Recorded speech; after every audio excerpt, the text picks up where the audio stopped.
ഓം ശാന്തി.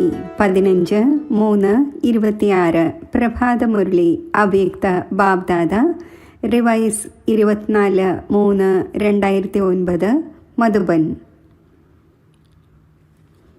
ബാബ്ദാദയിലൂടെ ലഭിച്ച ഖജനാവുകളെ സ്വയം തന്നിൽ ഉൾക്കൊണ്ട് കാര്യത്തിൽ വിനിയോഗിക്കൂ. അനുഭവത്തിൻ്റെ അതോറിറ്റി ആകൂ. ഇന്ന് 4 ഭാഗത്തുമുള്ള സർവ ഖജനാവുകളും ശേഖരിക്കുന്ന സമ്പന്നരായ കുട്ടികളെ കണ്ടുകൊണ്ടിരിക്കുകയാണ്. അതിനോടൊപ്പം ഓരോ കുട്ടിയും എത്രത്തോളം സർവ ഖജനാവുകളും ശേഖരിച്ചു എന്നതിൻ്റെ റിസൾട്ട് നോക്കുകയായിരുന്നു. ഖജനാവുകളാണെങ്കിൽ ബാബ്ദാദയിലൂടെ വളരെയധികം അവിനാശിയായവയാണ് പ്രാപ്തമായിട്ടുള്ളത്. ഏറ്റവും ആദ്യത്തെ വലുതിലും വലിയ ഖജനാവാണ് ജ്ഞാനധനം. അതിലൂടെ മുക്തിയുടെയും ജീവൻ മുക്തിയുടെയും പ്രാപ്തി ഉണ്ടായി. പഴയ ദേഹത്തിൽ നിന്നും പഴയ ലോകത്തിൽ നിന്നും മുക്തമായി ജീവൻ മുക്ത സ്ഥിതിയിലും മുക്തിധാമത്തിലേക്കും പോകുന്നതിൻ്റേത് എല്ലാ കുട്ടികൾക്കും പ്രാപ്തമാണ്. അതിനോടൊപ്പം ഒരു ജ്ഞാനത്തിൻ്റെ ഖജനാവ് മാത്രമല്ല, എന്നാൽ യോഗത്തിൻ്റെയും ഖജനാവ് ഉണ്ട്. അതിലൂടെ സർവശക്തികളുടെയും പ്രാപ്തി ഉണ്ടാകുന്നു. അതിനോടൊപ്പം ധാരണ ചെയ്യുന്നതിൻ്റെ ഖജനാവ്. അതിലൂടെ സർവഗുണങ്ങളുടെയും പ്രാപ്തി ഉണ്ടാകുന്നു. അതിനോടൊപ്പം സേവനത്തിൻ്റെ ഖജനാവ്. അതിലൂടെ ആശീർവാദങ്ങളുടെ ഖജനാവും സന്തോഷത്തിൻ്റെ ഖജനാവും പ്രാപ്തമാകുന്നു. അതിനോടൊപ്പം ഏറ്റവും വലുതിലും വലിയ ഖജനാവ് വർത്തമാന സംഗമയുഗത്തിൻ്റേതാണ്, സമയത്തിൻ്റേതാണ്. കാരണം മുഴുവൻ കൽപ്പത്തിലും ഈ സംഗമത്തിൻ്റെ സമയം അമൂല്യ ഖജനാവാണ്. ഈ സംഗമത്തിൻ്റെ സമയത്തെ ഓരോ സങ്കല്പവും ഓരോ നിമിഷവും വളരെയധികം അമൂല്യമാണ്. കാരണം സംഗമ സമയത്ത് തന്നെയാണ് ബാബ്ദാദയുടെയും കുട്ടികളുടെയും മധുരമായ കൂടിക്കാഴ്ച നടക്കുന്നത്. മറ്റൊരു യുഗത്തിലും പിതാവായ പരമാത്മാവിൻ്റെയും പരമാത്മാവിൻ്റെ കുട്ടികളുടെയും കൂടിക്കാഴ്ച നടക്കുന്നില്ല. അതിനോടൊപ്പം സംഗമ സമയത്ത് തന്നെയാണ് ബാബ്ദാദയിലൂടെ സർവ ഖജനാവുകളും പ്രാപ്തമാകുന്നത്. ഖജനാവുകൾ ശേഖരിക്കാനുള്ള സമയം സംഗമയുഗം തന്നെയാണ്. മറ്റൊരു യുഗത്തിലും ശേഖരണത്തിൻ്റെ കണക്കോ ശേഖരിക്കാനുള്ള ബാങ്കോ ഇല്ല. കേവലം ഒരു സംഗമയുഗമാണുള്ളത്. അതിൽ എത്രത്തോളം ഖജനാവുകൾ ശേഖരിക്കുവാൻ ആഗ്രഹിക്കുന്നുവോ അത്രയും ചെയ്യുവാൻ സാധിക്കുന്നു. ഈ സംഗമ സമയത്തിൻ്റെ മഹത്വം എന്താണെന്നാൽ ഒരു ജന്മത്തിൽ അനേകം ജന്മത്തേക്കുള്ള ഖജനാവ് ശേഖരിക്കുവാൻ സാധിക്കും. അതിനാൽ ഈ ചെറിയൊരു യുഗത്തിന് വളരെയധികം മഹത്വമുണ്ട്. ബാബ്ദാദയിലൂടെ ഖജനാവുകളും എല്ലാ കുട്ടികൾക്കും പ്രാപ്തമാകുന്നു. ബാബ എല്ലാവർക്കും നൽകുന്നു. എന്നാൽ ഖജനാവുകൾ ശേഖരിക്കുന്ന കാര്യത്തിൽ ഓരോ കുട്ടിയും തൻ്റെ പുരുഷാർത്ഥം അനുസരിച്ചാണ് ചെയ്യുന്നത്. നൽകുന്നവനായ ബാബയും ഒന്നാണ്. എല്ലാവർക്കും ഒരേപോലെ നൽകുന്നു, ഒരേ സമയത്ത് നൽകുന്നു. എന്നാൽ ധാരണ ചെയ്യുന്നതിൽ കണ്ടത് എന്താണെന്നാൽ ബാബ ഒരേപോലെ നൽകി. പക്ഷേ ധാരണ ചെയ്യുന്നതിൽ ഓരോരുത്തരുടെയും പുരുഷാർത്ഥം അവരവരുടേതായിരുന്നു. കാരണം ഖജനാവുകൾ ധാരണ ചെയ്യുന്നതിനു വേണ്ടി ഒന്നാമതായി തൻ്റെ പുരുഷാർത്ഥത്തിലൂടെ പ്രാപ്തി ഉണ്ടാക്കുവാൻ സാധിക്കുന്നു. രണ്ടാമതായി സദാ സ്വയം സന്തുഷ്ടമായിരിക്കുകയും സർവരെയും സന്തുഷ്ടമാക്കുകയും ചെയ്യുക. സന്തുഷ്ടതയുടെ വിശേഷതയിലൂടെ ഖജനാവുകൾ ശേഖരിക്കാൻ സാധിക്കും. മൂന്നാമതായി സേവനത്തിലൂടെ. കാരണം സേവനത്തിലൂടെ സർവ ആത്മാക്കൾക്കും സന്തോഷത്തിൻ്റെ പ്രാപ്തി ഉണ്ടാകുന്നു. അപ്പോൾ സന്തോഷത്തിൻ്റെ ഖജനാവ് പ്രാപ്തമാക്കുവാൻ സാധിക്കുന്നു. തൻ്റെ പുരുഷാർത്ഥം സർവരെയും സന്തുഷ്ടമാക്കുന്നതിൻ്റെ പുരുഷാർത്ഥം. മൂന്നാമത്തേത് സേവനത്തിൻ്റെ പുരുഷാർത്ഥം. ഈ 3 പ്രകാരത്തിലൂടെ ഖജനാവുകൾ ശേഖരിക്കുവാൻ സാധിക്കും. ഖജനാവ് ശേഖരിക്കുന്നതിൽ വിശേഷിച്ച് സംബന്ധ സമ്പർക്കത്തിൽ വരുമ്പോൾ ഒന്നാമതായി നിമിത്തഭാവം, വിനയഭാവം, നിസ്വാർത്ഥഭാവം, ഓരോ ആത്മാവിനെയും പ്രതി ശുഭഭാവനയും ശുഭകാമനയും വയ്ക്കേണ്ട ആവശ്യകതയുണ്ട്. അഥവാ സേവനത്തിലും സംബന്ധ സമ്പർക്കത്തിലും ഇവയെല്ലാം ഉണ്ടെങ്കിൽ പുണ്യത്തിൻ്റെ കണക്കും ആശീർവാദങ്ങളുടെ കണക്കും വളരെ സഹജമായി ശേഖരിക്കുവാൻ കഴിയും. ബാബ്ദാദ സർവരുടെയും കണക്ക് നോക്കുകയായിരുന്നു. അപ്പോൾ എന്താണ് കണ്ടത്? 4 ഭാഗത്തുമുള്ള കുട്ടികളിൽ നമ്പർ വൈസാണ് എന്ന് കണ്ടു. ബാബ ഒന്നാണ്, ഒരേ സമയത്ത് തന്നെയാണ് നൽകുന്നത്. എന്നാൽ ശേഖരിക്കുന്ന കാര്യത്തിൽ 2 പ്രകാരത്തിലുള്ള കുട്ടികളെ കണ്ടു. ഒരു പ്രകാരത്തിലുള്ള കുട്ടികൾ ശേഖരിച്ചു, ഖജനാവ് ഭക്ഷിച്ചു, ഉപയോഗിച്ചു, ശേഖരിക്കുകയും ചെയ്തു, ഭക്ഷിച്ച് തീർക്കുകയും ചെയ്യുന്നു. രണ്ടാമത്തവർ കഴിച്ചു, ശേഖരിച്ചു, ശേഖരിക്കുന്നതിൽ അറ്റൻഷൻ നൽകി വർദ്ധിപ്പിക്കുകയും ചെയ്തു. ഖജനാവുകൾ വർദ്ധിപ്പിക്കാനുള്ള ഉപാധി എന്താണ്? വർദ്ധിപ്പിക്കാനുള്ള ഉപാധിയാണ് ഏതൊരു ഖജനാവ് ലഭിച്ചിരിക്കുന്നുവോ അത് സമയമനുസരിച്ച് ഏതൊരു പരിതസ്ഥിതിയാണോ വരുന്നത് ആ പരിതസ്ഥിതി അനുസരിച്ച് കാര്യത്തിൽ വിനിയോഗിക്കണം. ആരാണോ കാര്യത്തിൽ വിനിയോഗിക്കുന്നത് അവർക്ക് സ്ഥിതിയിലൂടെ പരിതസ്ഥിതിയെ മാറ്റാൻ സാധിക്കും. അതിൻ്റെ ശേഖരണം ഉണ്ടാകുന്നു. ആരാണോ കാര്യത്തിൽ വിനിയോഗിക്കാത്തത് അപ്പോൾ ശേഖരണം ഉണ്ടാകുന്നില്ല.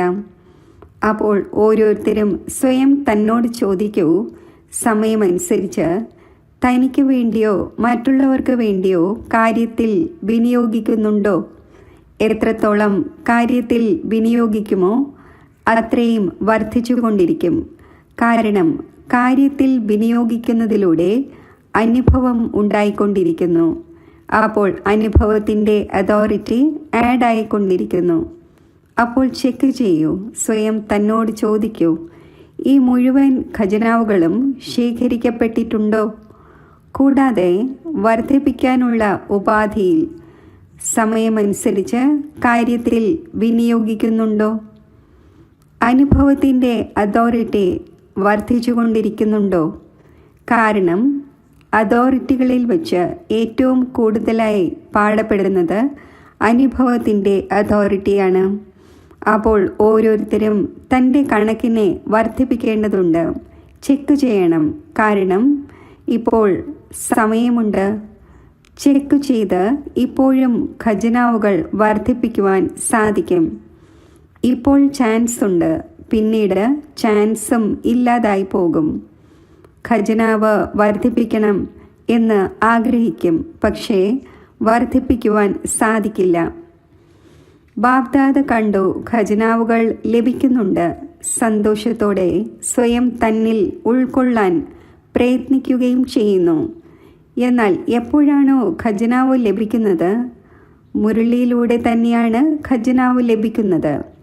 അപ്പോൾ 2 പ്രകാരത്തിലുള്ള കുട്ടികളുണ്ട്. 1 കേൾക്കുന്നവർ, 2 ഉൾക്കൊള്ളുന്നവർ. പല കുട്ടികളും കേട്ട് വളരെയധികം സന്തോഷിക്കുന്നു. എന്നാൽ കേൾക്കുന്നതും ഉൾക്കൊള്ളുന്നതും രണ്ടും തമ്മിൽ വളരെയധികം വ്യത്യാസമുണ്ട്. ഉൾക്കൊള്ളുന്നവർ അനുഭവി ആയി മാറുന്നു. കാരണം ഉൾക്കൊണ്ടതിനെ സമയമനുസരിച്ച് കാര്യത്തിൽ വിനിയോഗിക്കുന്നു. ഖജനാവുകളെ വർദ്ധിപ്പിച്ചുകൊണ്ടിരിക്കുന്നു. കേൾക്കുന്നവർ വർണ്ണിക്കുന്നു. വളരെ നല്ലതാണ് കേൾപ്പിച്ചത്. ബാബ വളരെ നല്ല കാര്യങ്ങൾ പറഞ്ഞു. പക്ഷേ ഉൾക്കൊള്ളാതെ സമയമനുസരിച്ച് കാര്യത്തിൽ കൊണ്ടുവരാൻ സാധിക്കുന്നില്ല. അപ്പോൾ നിങ്ങളെല്ലാവരും ചെക്ക് ചെയ്യൂ, ഉൾക്കൊള്ളുന്നവരാണോ എന്ന്. അല്പമെങ്കിലും അഥവാ കുറവുണ്ടെങ്കിൽ, നിറഞ്ഞിട്ടില്ലെങ്കിൽ ചഞ്ചലത ഉണ്ടാകും. എന്നാൽ ഉൾക്കൊള്ളത് ഫുള്ളാണെങ്കിൽ ചഞ്ചലത ഉണ്ടാവുകയില്ല. അതിനാൽ ഇന്ന് ബാബ്ദാദ എല്ലാവരുടെയും ഖജനാവിനെ ചെക്ക് ചെയ്തു കേൾപ്പിച്ചുവല്ലോ. 2 പ്രകാരത്തിലുള്ള കുട്ടികൾ ഉണ്ടെന്ന്.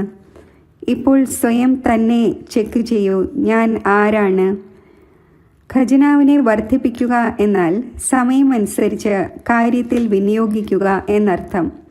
എത്രത്തോളം കാര്യത്തിൽ വിനിയോഗിച്ചുകൊണ്ടിരിക്കുന്നുവോ അത്രയും ഖജനാവ് വർദ്ധിച്ചുകൊണ്ടിരിക്കുന്നു. കാരണം ഏതെല്ലാം ഖജനാവുകളുണ്ടോ ആ ഖജനാവിൻ്റെ അധികാരിയാണ് ഖജനാവിനെ കാര്യത്തിൽ കൊണ്ടുവരുന്നത്. ഖജനാവ് അതിനെ സ്വയം കാര്യത്തിൽ കൊണ്ടുവരികയില്ല. അപ്പോൾ നിങ്ങൾക്കേവർക്കും സർവ്വ ഖജനാവുകളും ബാബ സമ്പത്തായി നൽകിയിട്ടുണ്ട്. അപ്പോൾ ബാബയുടെ ഖജനാവിനെ തൻ്റെ ഖജനാവാക്കി മാറ്റണം. ഇത് ഓരോരുത്തരും സ്വയം അറ്റൻഷൻ നൽകണം. കാരണം എത്രത്തോളം ഖജനാവ് നിറഞ്ഞിരിക്കുന്നുവോ അത്രയും നിറഞ്ഞ അവസ്ഥയിൽ അചഞ്ചലവും ആടാത്തതും ആയിരിക്കും. ബാബ്ദാദ ഇതാണ് ആഗ്രഹിക്കുന്നത്. ഓരോരോ കുട്ടിയും സമ്പന്നമാകട്ടെ, കുറഞ്ഞതാകരുത്. കാരണം ബാബയിലൂടെ അവിനാശി കണക്ക് ശേഖരിക്കപ്പെടുന്നതിൻ്റെ ഈ ചാൻസ് കേവലം ഇപ്പോഴാണ് സാധ്യമാകുന്നത്. അതിനാൽ ഇപ്പോൾ ഇല്ലെങ്കിൽ ഒരിക്കലുമില്ല എന്ന് പറയപ്പെട്ടിട്ടുണ്ട്. ഇത് സംഗമയുഗത്തിൻ്റെ സമയത്തെക്കുറിച്ചുള്ള മഹിമയാണ്. ഭാവിയിലാണെങ്കിൽ എന്ത് ശേഖരിച്ചുവോ അതിൻ്റെ ഫലം പ്രാപ്തമാകും. എന്നാൽ പ്രാപ്തിക്കുള്ള സമയം കേവലം ഇപ്പോഴാണ്. അതിനാൽ ഓരോരുത്തരും സ്വയം തൻ്റെ കണക്ക് നോക്കണം. ആരുടെ കലവറ എത്ര നിറഞ്ഞിരിക്കുന്നുവോ അവരുടെ നയനങ്ങളിലൂടെ, പെരുമാറ്റത്തിലൂടെ, മുഖത്തിലൂടെ അറിയാൻ കഴിയുന്നു. അവരുടെ പെരുമാറ്റവും മുഖവും വിടർന്നിരിക്കുന്ന റോസാ പുഷ്പം പോലെ തോന്നും. ബാബ്ദാദ ഓരോരുത്തരുടെയും പെരുമാറ്റത്തിലൂടെയും മുഖത്തിലൂടെയും നോക്കിക്കൊണ്ടിരിക്കുന്നു. എത്രമാത്രം ഹർഷിതമാണ്, എത്രത്തോളം പ്രസന്നമായിരിക്കുന്നു. നയനങ്ങളിലൂടെ ആത്മീയതയും മുഖത്തിലൂടെ പുഞ്ചിരിയും കർമ്മത്തിലൂടെ ഓരോ ഗുണവും എല്ലാവർക്കും അനുഭവപ്പെടുന്നുണ്ടോ? അപ്പോൾ ഓരോരുത്തരും സ്വയം തന്നെ ചെക്ക് ചെയ്യണം. ബാബ്ദാദയ്ക്ക് ഓരോ കുട്ടിയിലും ഈ ഒരു ശുഭഭാവനയുണ്ട്. ഓരോ കുട്ടിയും അനേകം ആത്മാക്കളെ ഇങ്ങനെ ഖജനാവുകളാൽ സമ്പന്നമാക്കട്ടെ എന്ന്. ഇന്ന് വിശ്വത്തിലെ ആത്മാക്കളെല്ലാവരും ഇത് ആഗ്രഹിക്കുന്നു. എന്തെങ്കിലുമൊക്കെ ആധ്യാത്മിക ശക്തി ലഭിച്ചെങ്കിൽ.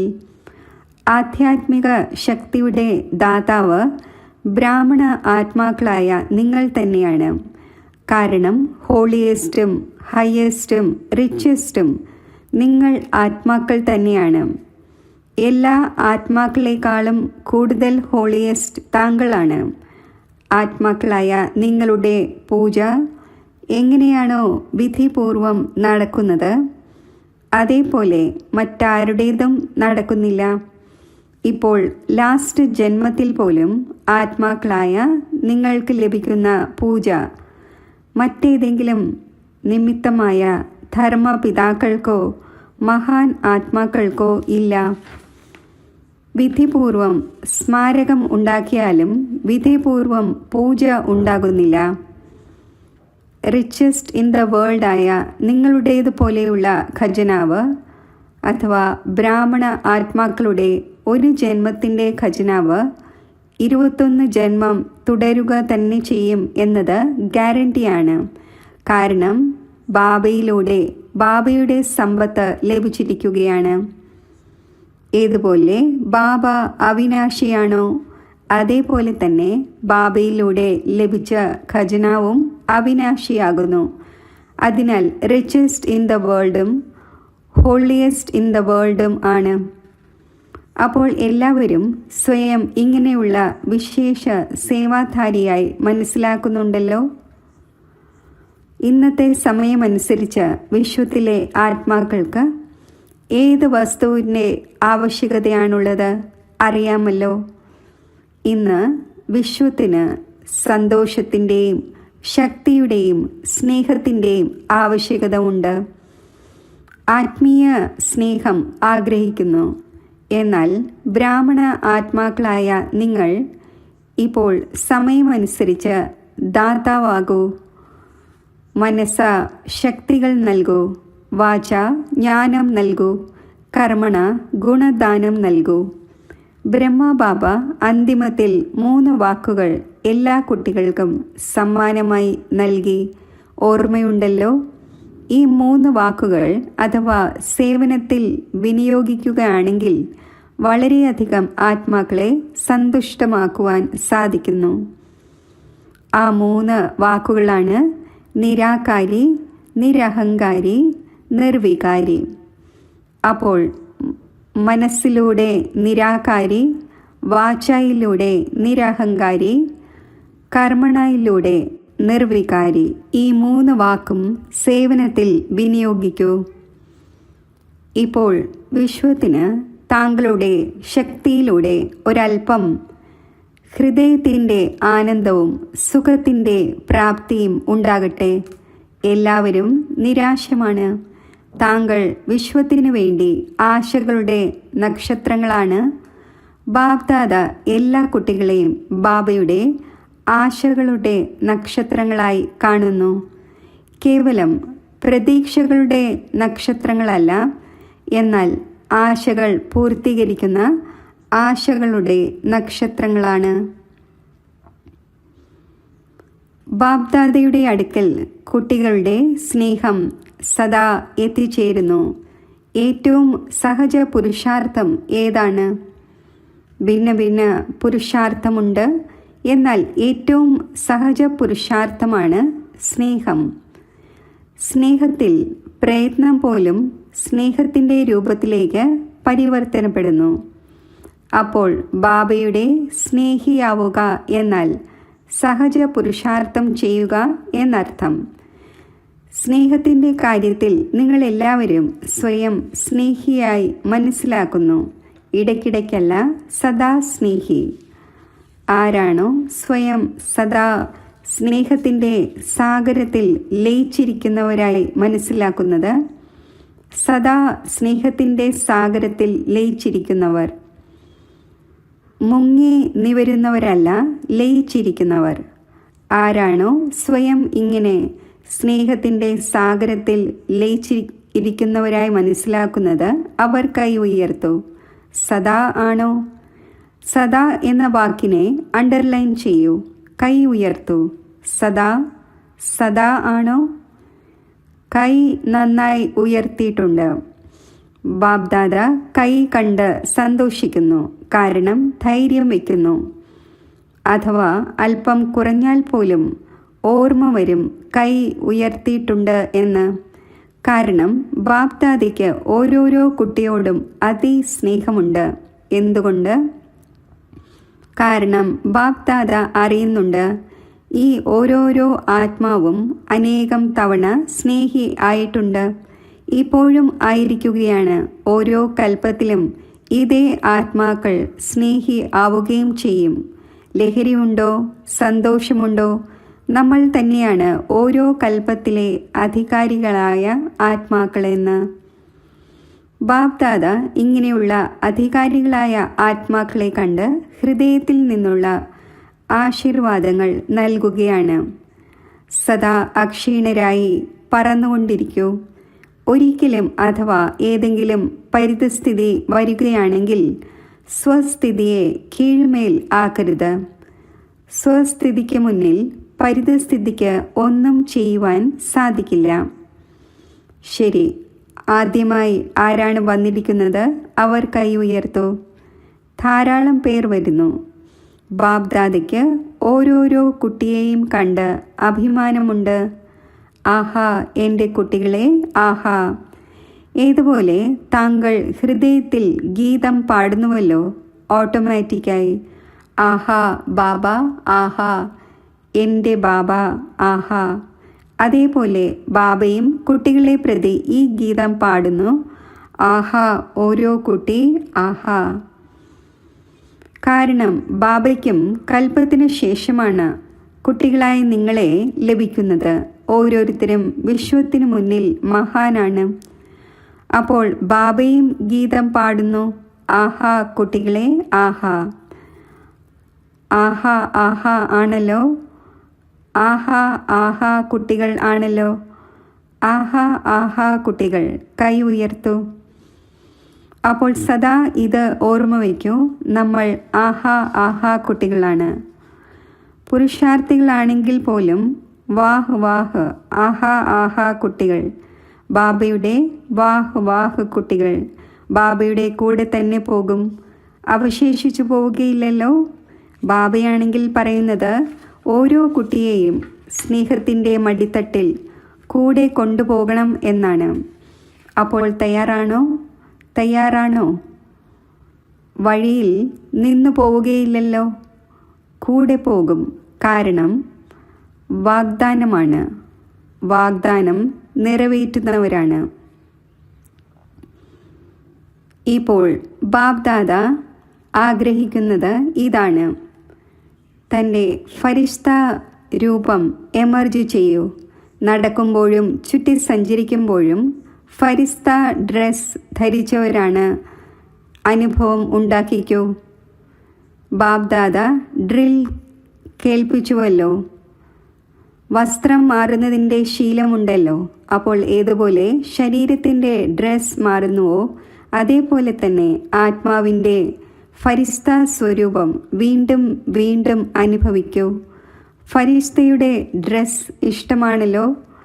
ഏതുപോലെ ബ്രഹ്മബാബ അവ്യക്ത ഫരിസ്ത രൂപത്തിൽ വർധനത്തിൽ ഇരിക്കുകയാണോ അതേപോലെ ബാബയ്ക്ക് സമാനം താങ്കൾ എല്ലാവരും നടക്കുമ്പോഴും ചുറ്റി സഞ്ചരിക്കുമ്പോഴും ഫരിസ്ത രൂപത്തിൽ അനുഭവിക്കൂ.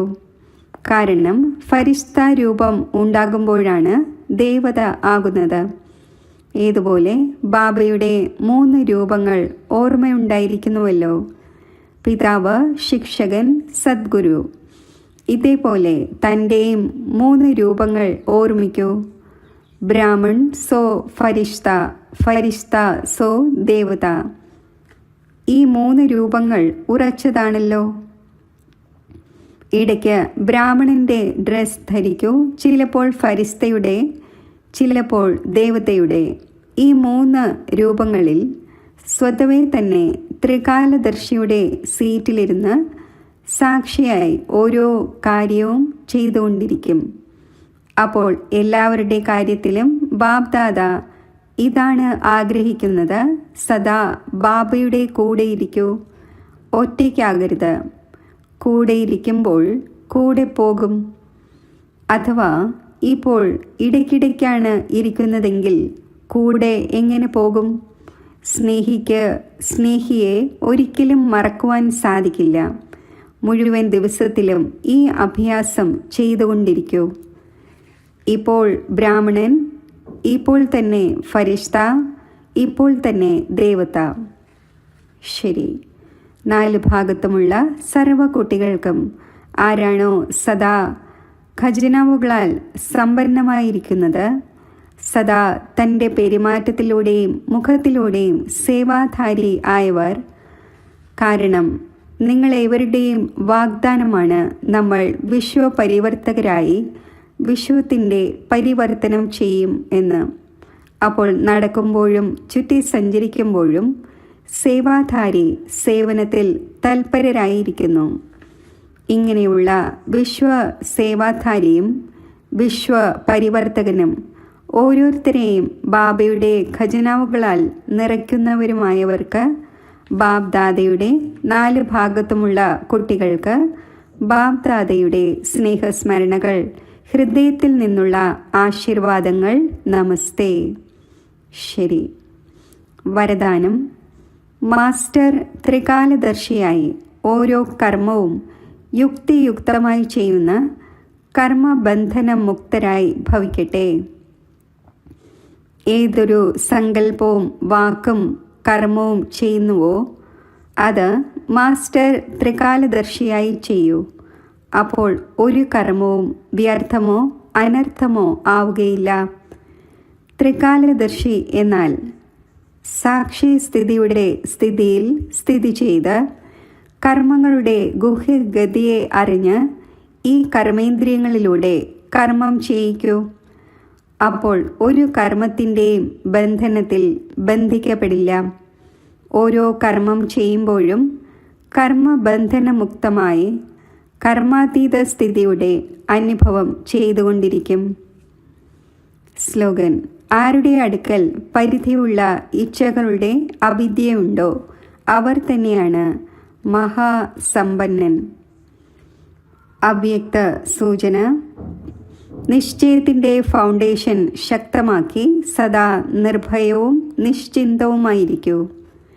ഏതുപോലെ കാവൽ നിൽക്കുന്ന കാവൽക്കാർ അഥവാ ആയുധധാരി ആയിരിക്കുകയും എൻ്റെ ആയുധം ശത്രുവിനെ ഓടിക്കുന്ന ഒന്നാണ്, തോൽപ്പിക്കുന്ന ഒന്നാണ് എന്ന നിശ്ചയം അവർക്ക് ഉണ്ടായിരിക്കുകയും ചെയ്യുകയാണെങ്കിൽ അവർ എത്ര നിർഭയരായി നടക്കുന്നു. അപ്പോൾ താങ്കളുടെ പക്കലും സർവശക്തികളുമാകുന്ന ശസ്ത്രങ്ങൾ സദാ കൂടെയുണ്ട്.